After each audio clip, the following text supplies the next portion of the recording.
Sabi mo? Totoo naman, di ba? Ayun nga. Tangina ka, huwag kang porket malaking tao ka saan, ha? Pogag!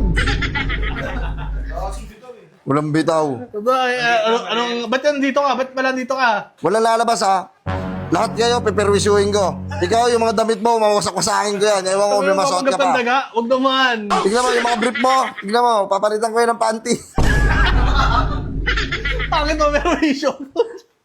Hindi, ba't ka nandito? Di ba sa cabinets ka rin? Uy.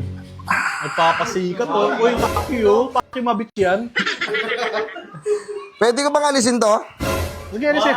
Wag, ganyan lang. Costume mo yan, eh. Ginusto mo yan, eh. Di ba? Sabi mo, mag-content tayo ng Ant-Man.